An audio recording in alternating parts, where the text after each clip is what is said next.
Langsung saja ayat 163 ya. Ya, betul? Ya.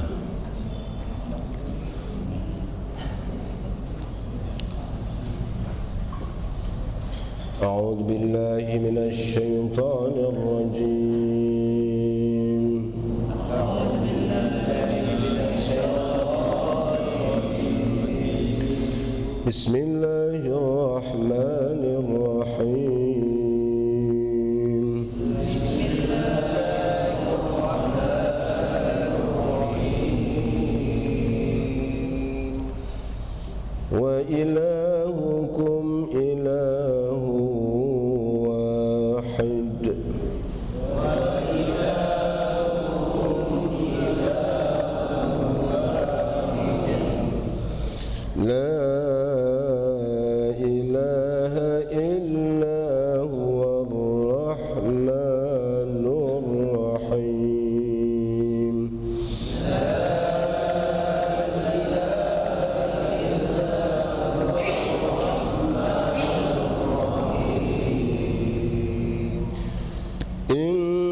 في خلق السماوات والأرض واختلاف الليل والنهار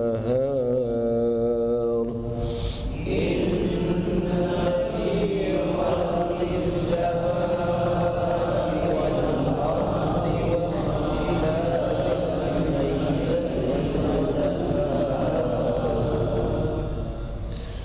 واختلاف الليل والنهار والفلك التي تجري في البحر بما ينفع الناس واختلاف الليل والنهار والفلك التي تجري في البحر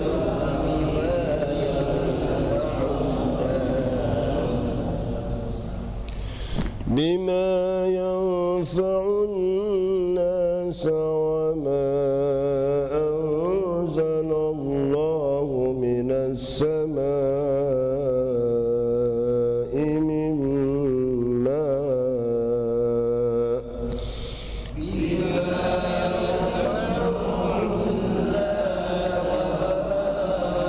أنزل الله من السماء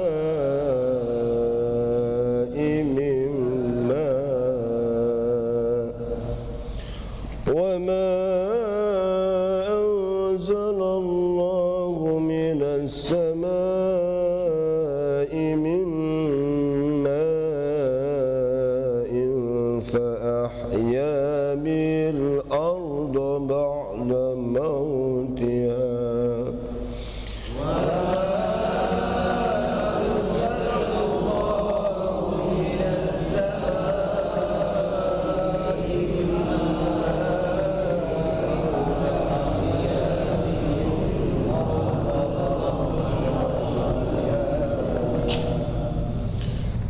فأحيا به الأرض بعد موتها وبث فيها من كل دابة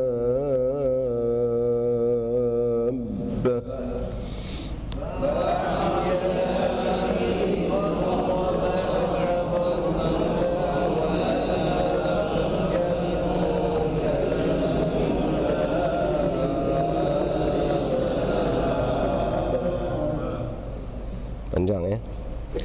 وبث فيها من كل دابة وتصريف الرياح والسحاب المسخر ففيها من كل دابة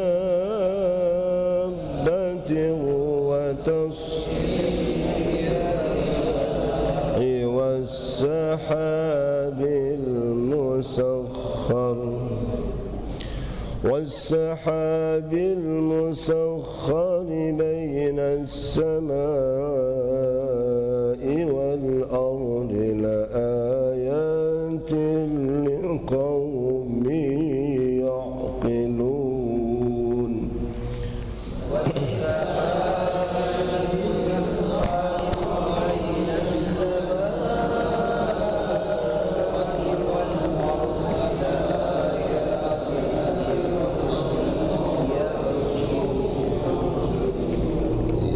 Sadaqallahul azim. Ya, baca. Aku berlindung kepada Allah dari godaan syaitan yang terkutuk dengan menyebut nama Allah yang Maha Pengasih lagi Maha Penyayang. Allah berfirman dalam surat Al-Baqarah ayat 163, dan Tuhan kamu adalah Tuhan yang Maha Esa. Tidak ada Tuhan selain Dia, yang Maha Pengasih lagi Maha Penyayang. Sesungguhnya pada penciptaan langit dan bumi, pergantian malam dan siang, kapal yang berlayar di laut dengan muatan yang bermanfaat bagi manusia, apa yang diturunkan Allah dari langit berupa air, lalu dengan air itu dihidupkannya, tebarkan di dalamnya bermacam-macam binatang, dan perkisaran angin dan awan yang dikendalikan antara langit dan bumi. Semua itu sungguh merupakan tanda-tanda kebesaran Allah bagi orang-orang yang mengerti. Maha benar Allah dengan segala firman-Nya. Syukran. Wa ilahukum ilahu wahid la ilaha illa huwar rahmanur rahim. Kayaknya ayat ini sering kita baca deh. Di mana itu? Apa? Tahlil. Ini adalah ayat yang mengawali daripada surah ayat kursi, ya. Jadi satu ayat ini dulu, baru yang kedua itu ayat kursi. Allahu la ilaha illa huwal hayyul qayyum la ta'khudhuhu sinatu. Kan biasanya ini dulu. Karena memang ayat ini walaupun tidak berturut begini, tapi satu sama lain itu saling menguatkan, saling melengkapi. Nah, ini. Wa ilahukum ilahu wahid. Ilah itu artinya segala yang disembah, segala sesuatu yang disembah. Berarti ilah itu banyak, karena menurut persepsi, pikiran, imajinasi daripada manusia, ya. Wa ilahukum, nah Tuhanmu ya Tuhan yang satu. Nah, ilah ini artinya segala sesuatu yang kita sembah, kita tunduk, kita nurut, kita berkeluh kesah kepadanya. Ta'alluh, mengeluh sudah mengilah, ya. Mengeluh, ta'alluh, ya. Ta'alluh itu arti bahwa segala unek-unek, segala macam itu kepada siapa? Kepada Tuhan. Maka mengeluh, ya. Di sini dari maknanya, jadi kalau kita mengeluh pun jangan mengeluh kepada manusia, tapi mengeluh kepada Tuhan. Kan begitu kan? Cuma Tuhan yang mana? Kan begitu kan? Karena dalam ayat yang lain Allah katakan afaman ittakhadha afara'aita man ittakhadha ilahahu hawa. Bukankah kamu memperhatikan, melihat yang menjadikan Tuhan-Tuhan itu adalah sebagai hawa nafsu. Jadi artinya hawa nafsu itu kemudian dipertuhan.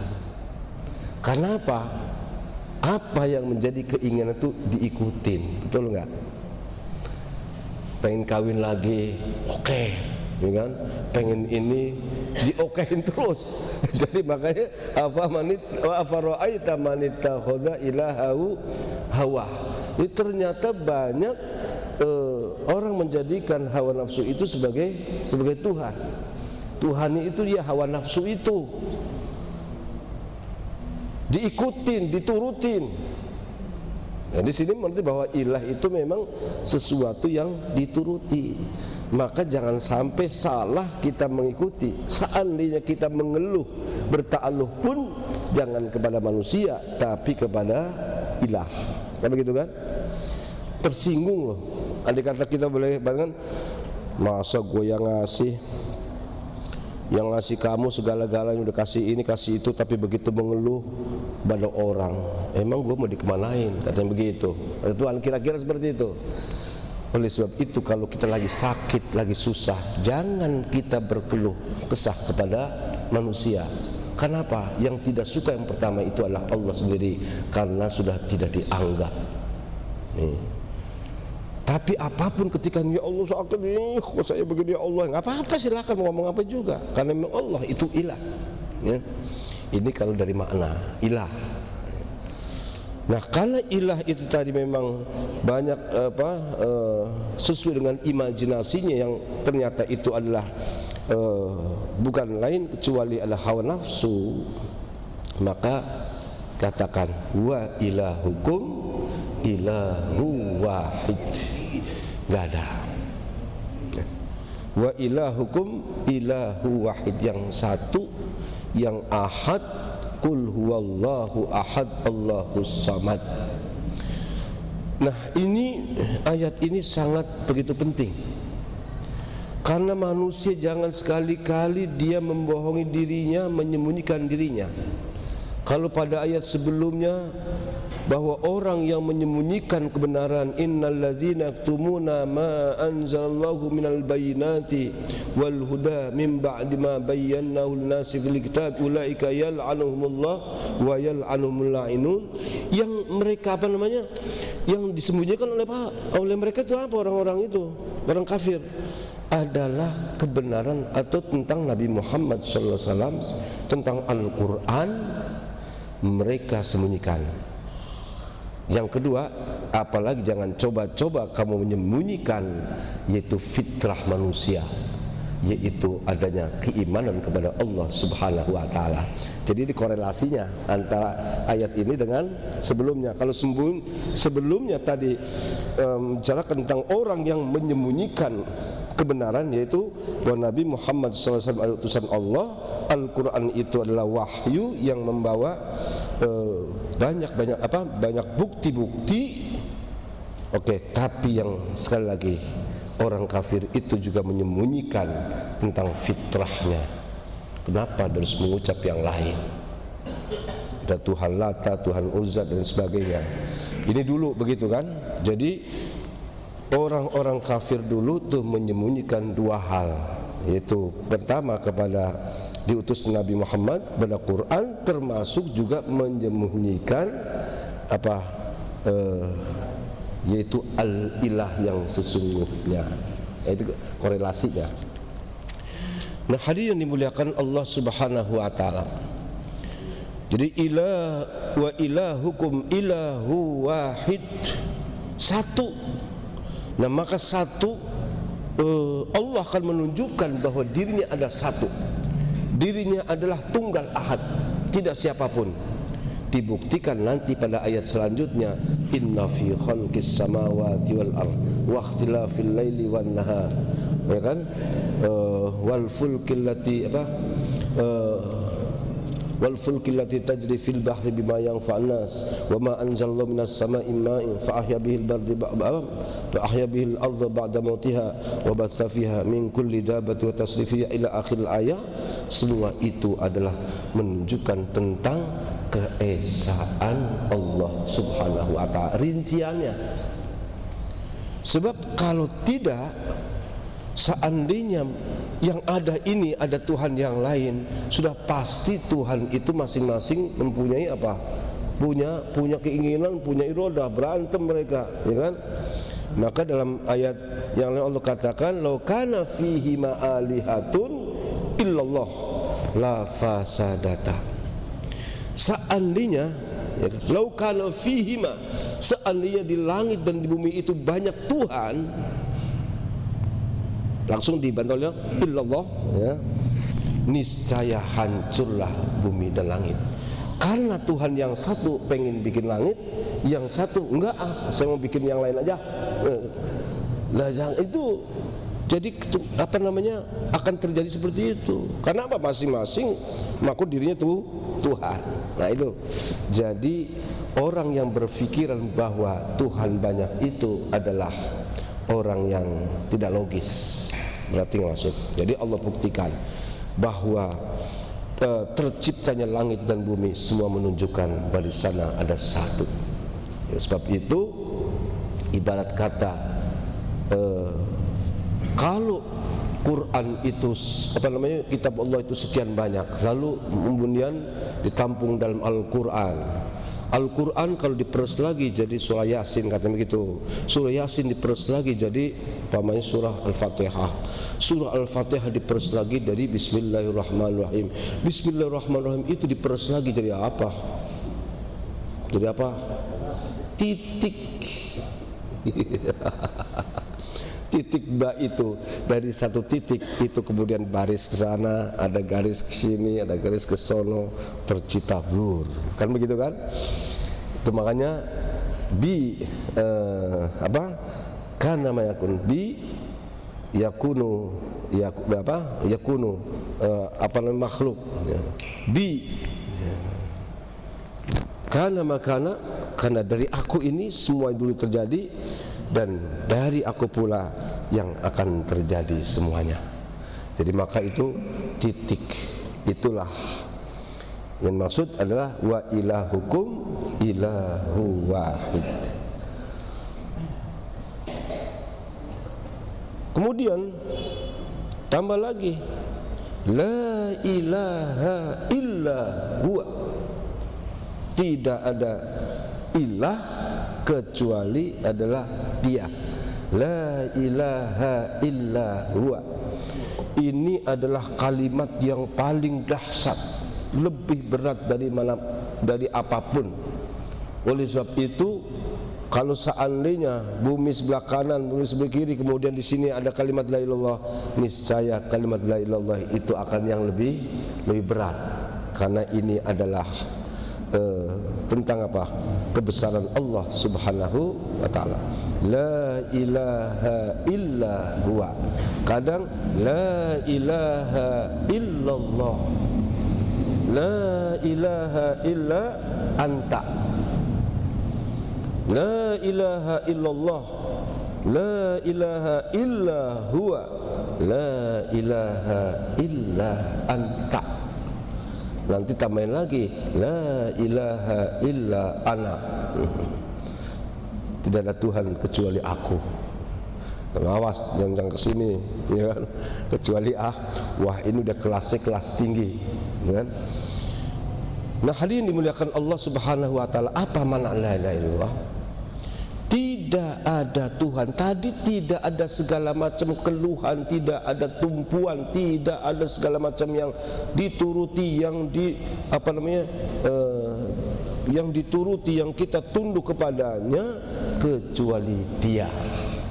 Tentu Dia kita sudah tahu siapa si Dia itu, si doi, si Dia.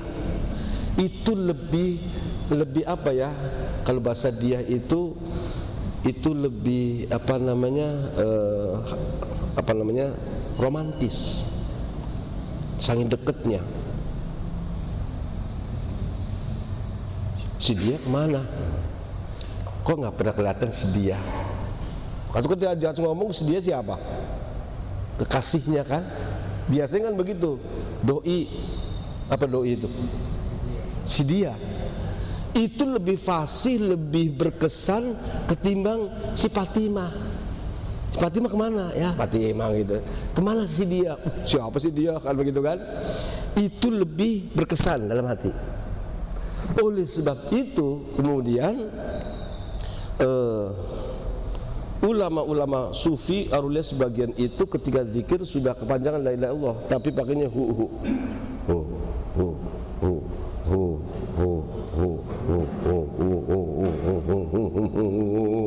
ya kan begitu kan? Karena apa? Itu romantis sebetulnya. Dia dan Allah itu biasanya dikal. Kenapa? Huwa itu lebih berkesan sebetulnya. Jadi orang yang nggak usah tanya siap dia siapa, udah tahu dia si dia, kan begitu kan?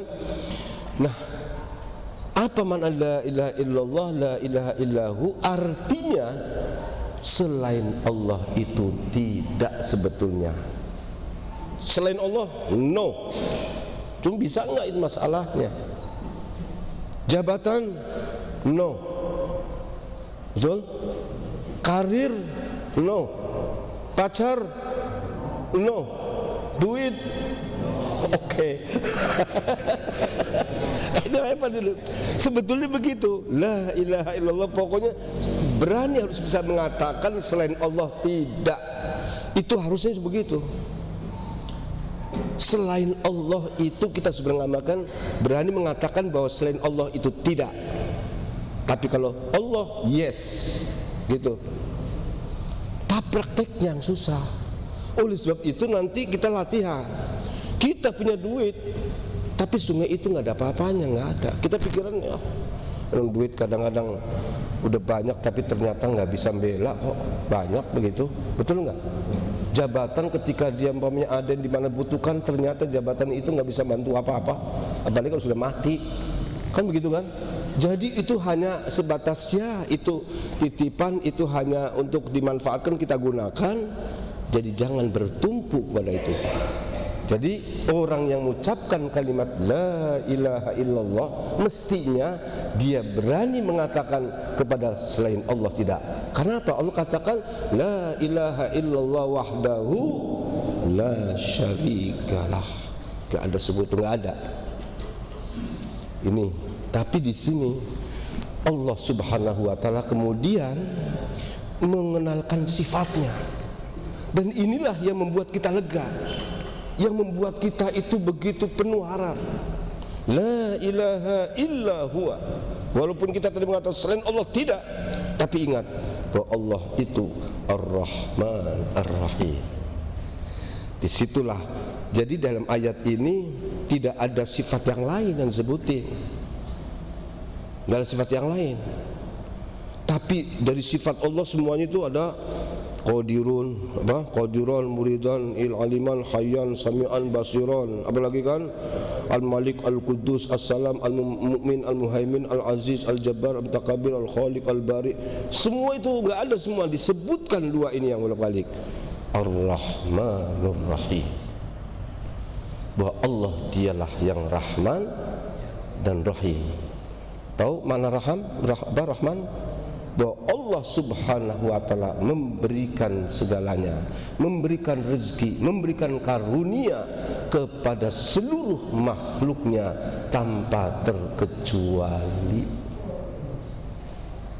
Apakah manusia yang berakal, apakah yang pinter atau yang bodoh, yang fakir, yang miskin, yang kaya, yang jahat, yang zalim, yang munafik, yang musyrik, semuanya dikasih, semua itu Rahman. Maka Rahman itu adalah simbol daripada terciptanya langit dan bumi. Karena langit dan bumi ini siapapun diberikan. Yang kafir juga dikasih, tinggal di sini, betul? Kan begitu kan? Yang mukmin tanpa terkecuali dipersilahkan. Wa man yurid thawabad dunya nu'tihi minha. Siapa yang ingin urusan dunia kami berikan tanpa terkecuali. Kadang-kadang malah yang rajin, yang pinter ngolah bumi, ngolah dunia, dia malah yang sukses. Silakan, memang Allah Rahman.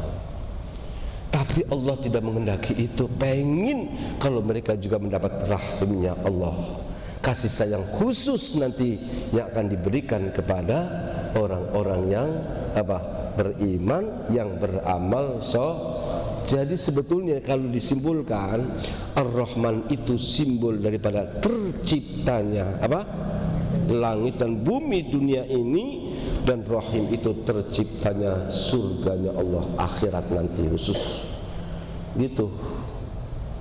Jadi ketika Bismillahirrahmanirrahim, dengan nama Allah yang mengadakan semuanya apa? Langit dan bumi dengan segala isinya, dan Rahim juga yang menciptakan akhirat dengan segala apa? Kenikmatannya. Itu memang tafsirnya begitu luas. Oleh sebab itu dua kalimat ini Ar-Rahman Rahim ini cukup mewakili yang lain. Karena tadi kan susah kan? Susah untuk perhatikan la ilaha illallah itu bahwa selain Allah tidak. Kan kayaknya susah deh, berat deh. Susah benar kalau pikir-pikir. Harus berani bertindak, mengatakan, bersikap selain Allah tidak. Kalau Allah yes, tapi berat. Akhirnya sehingga orang pun kadang ada yang munafik, ada yang musyrik, ada yang kafir, ada macam-macam. Tapi Allah Subhanahu wa taala masih menunggu bahwa Allah itu Ar-Rahman. Masih ada waktu, silakan. Oleh karena itu apa? Supaya kembali apa namanya? Mengenal apa? Terhadap Tuhan ilah yang sebenarnya. Wa ilahukum ilahu wahid la ilaha illa huwar rahmanur rahim. Jadi ayat ini kalau diuraikan panjang lah, cukup ya. Ini hanya sekedar singkat-singkat saja ya. Jadi sekalian diamkan Allah Subhanahu wa taala, setelah Allah menciptakan dua sifat yang paling pokok dalam dirinya adalah Ar-Rahman Ar-Rahim. Kalau Ar-Rahman sekali lagi ini memang hanya dimiliki oleh Allah Subhanahu wa taala. Yang lain itu enggak punya sifat Rahman. Sifat Rahim oke, karena Nabi Muhammad juga adalah termasuk yang Rahim. Ya kan?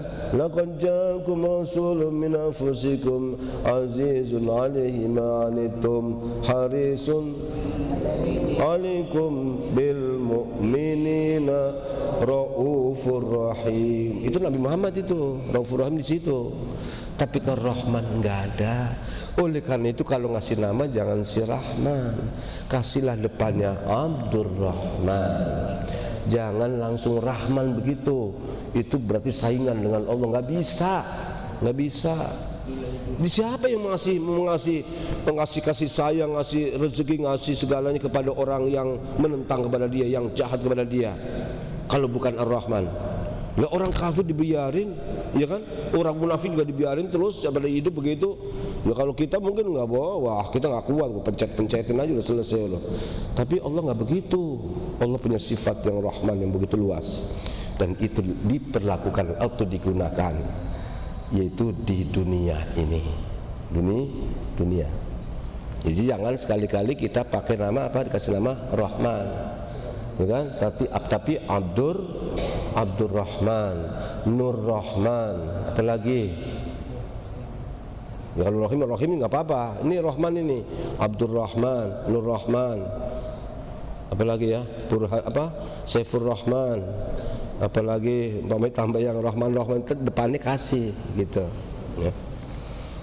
Jadi ini mutlak punya Allah. Kemudian Allah baru merincikan tentang keesaannya, karena siapapun nggak bisa melakukan. Inna fi khalqis samawati wal ardh, sesungguhnya dalam terciptanya langit dan bumi, wa ikhtilafil laili wan nahari, ya, dan silih berganti siang dan malam. Ada nggak yang sekarang bisa merubah? Sekarang langsung begitu kita lagi malam begini langsung tahu terang gitu, bisa nggak? Nggak bisa. Ya kalau dua mesti ribut. Nggak bisa, yang mau nggak bisa. Jadi menunjukkan satu itu yang jahil. Waqtilafil laili wan nahar. Wal fulkilati itu pertama dan kedua ya. Khalqis samawati wal, diciptakannya langit dan bumi, ini menunjukkan keesaan Allah. Waqtilafil laili wan nahar juga menunjukkan akan kekuasaan kebesaran serta keesaan Allah, karena siapapun nggak bisa melakukan, ya. Kemudian tambah lagi itu yang kedua. Yang ketiga apa?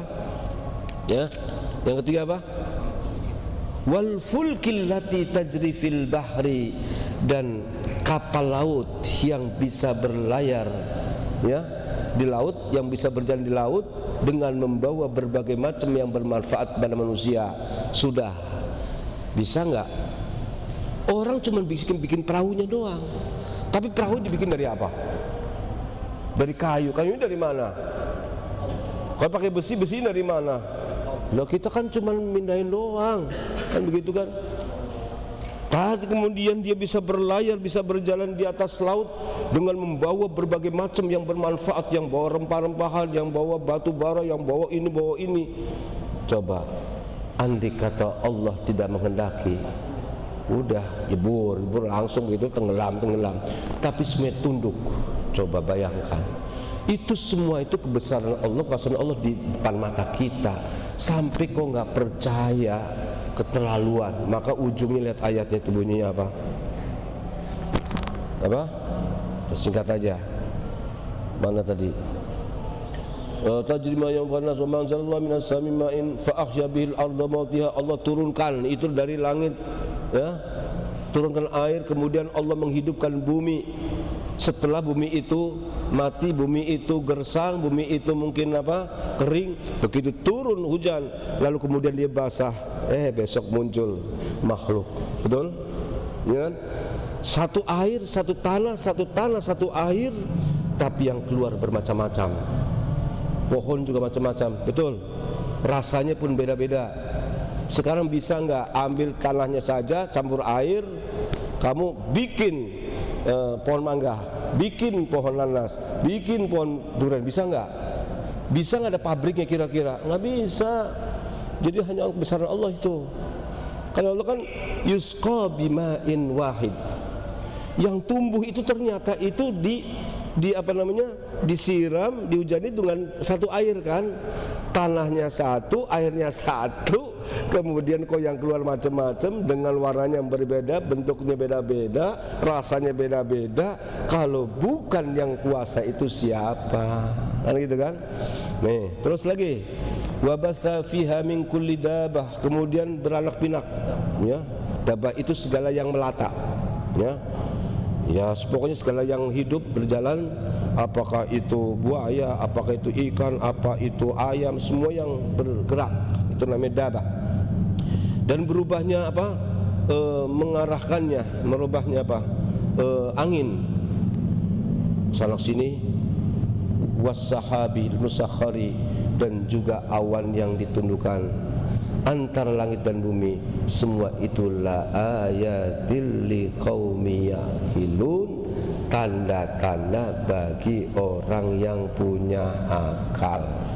Jadi kalau kita di mata kita itu kebesaran, kok sampai tidak mempunyai rasa dalam diri kita bahwa Tuhan itu ada, Tuhan ini begitu, berarti sama dengan la yaqilun, enggak punya akal. Itu enggak enak kalau punya akal, berarti sama dengan gila, enggak punya rasa. Nah, karena itu orang beriman itu harus punya rasa, harus punya rasa. Kalau enggak punya rasa, seperti orang badannya enggak punya rasa, jadi apa? Stroke. Badan kita nih kalau sudah nggak bisa dicubit, nggak sakit, namanya stroke. Iman kalau nggak punya rasa berarti hatinya iman nggak punya rasa. Itu ayatnya, la ayatil liqaumi yaqilun. Berarti orang yang berakal itu harus punya rasa. Rasa itu diri kita yang mengatakan Allah itu ada, punya rasa. Kalau nggak punya rasa, ya udah sama dengan stroke. Mau dikatakan kamu stroke ya, itu kan enggak. Nah, itu katakan liqaumi yaqilun. Semua itu adalah tanda-tanda kebesaran bagi orang atau kaum yang mau berpikir atau punya akal. Oleh sebab itu ada satu keterangan, siapa orang yang baca Quran, orang yang membaca alam besar ini sampai tidak percaya kepada Allah, itu berarti orang sakitnya nggak tanggung-tanggung, itu stroke. ya kan, otaknya otak setruk, imannya iman setruk, nggak akan berarti apa-apa, nggak ada harganya itu ya. Alhamdulillah kita mudah-mudahan ini termasuk orang yang mempunyai rasa, mempunyai iman, keyakinan kepada Allah Subhanahu wa taala. Jadi ini singkat-singkat saja intinya seperti itu ya. Maka ayat tadi la ilaha illallah selalu dibaca bergandengan dengan apa? Dengan ayat kursi. Oleh karena orang kalau baca ini insya Allah maka tidak keluar daripada dunia kecuali membawa iman. Qul huwallahu ahad, qul ya ayyuhal kafirun, termasuk adalah ayat kursi, disambung dengan ayat sebelumnya ini ya. Ayat kursi masih jauh nanti ya. Ya, ini saja barangkali, mudah-mudahan kita masih diberikan panjang umur dalam keadaan sehat wal afiat, amin ya rabbal alamin. Wallahul muwaffiq ila aqwamit thoriq. Assalamualaikum warahmatullahi wabarakatuh.